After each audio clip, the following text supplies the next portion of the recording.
Yogi Bhajan 神善财的72个故事。习惯，在印度，你常常可以看到一些卖牛奶的店家，店主会摆出大锅的新鲜牛奶，还有几个小罐的优格让人购买。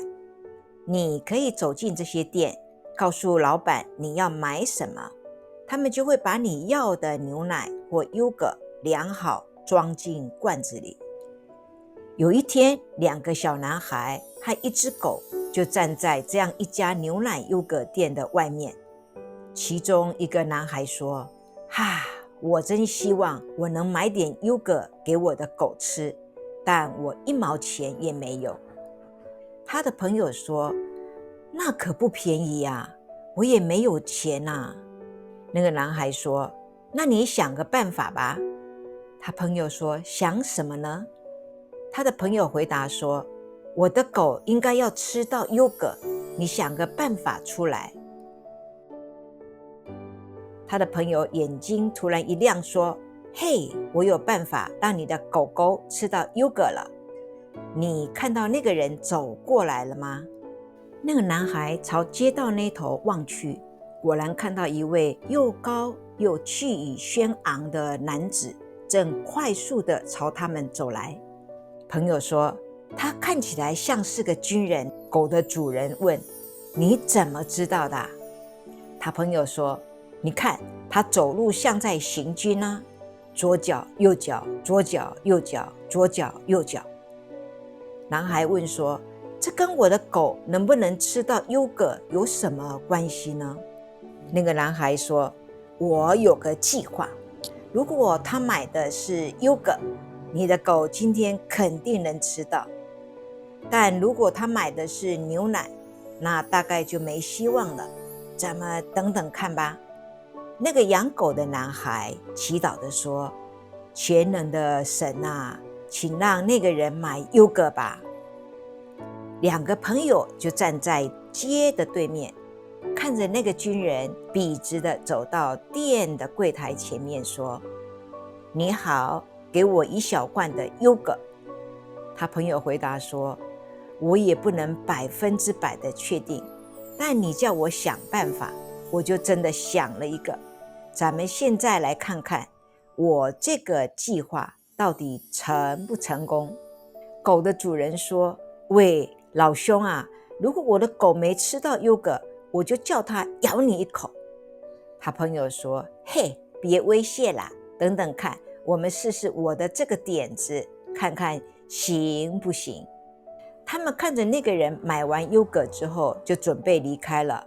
两个男孩立刻追上去，他们开始在他的身旁以一致的步伐高声地喊：左脚右脚，左脚右脚，左脚右脚，左脚右脚。过了几分钟，那个朋友忽然用最高的音量大喊：立定！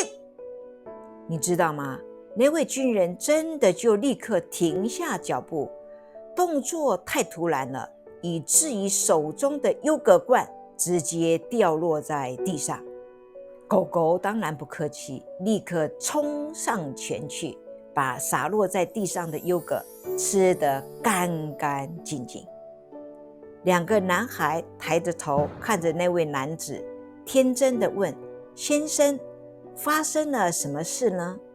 那个人环顾四周，一脸困惑地说：哦，没事，不好意思。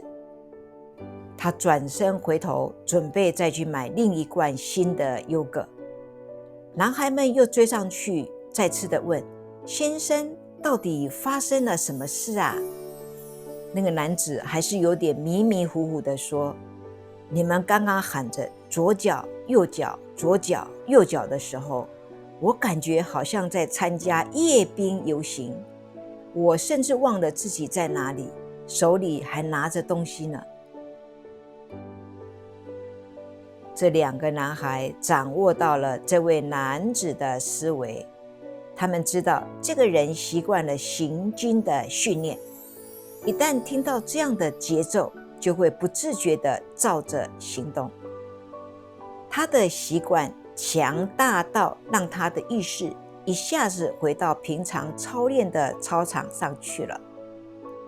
所以要记住，习惯在你人生中是非常强大的力量。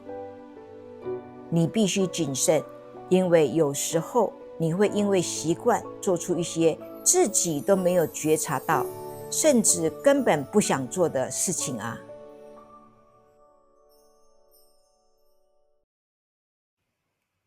所有阅读这些故事的人都变得丰盛、美丽和幸福。借着这个谦卑的祈祷，愿我们分享这些流传千古的美妙故事，来帮助我们的记忆，引领我们的生活。当一个人爬上楼梯，从第一个故事到72个故事的最后一个，终会抵达无以伦比的美丽、丰富和幸福的顶楼。